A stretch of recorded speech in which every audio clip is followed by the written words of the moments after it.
ఇక్కడ నానమ్మకి మనవడికి maths exam competition జరుగుతుంది.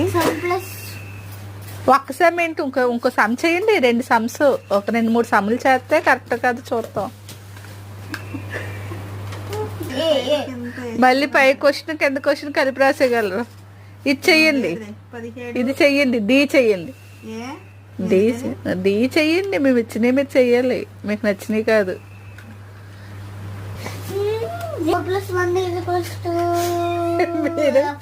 మీరు చదువుకునేటప్పుడు కూడా ఎంత శ్రద్ధగా చదువుకుని ఉంటారు.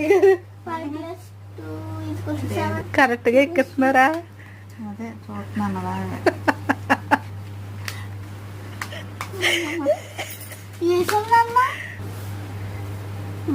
1 + 8 + 1 = 9 + 2 ఆ సమ్ చేస్తారేంటి? ఇంకో సమ్ ఎక్కిస్తున్నారా?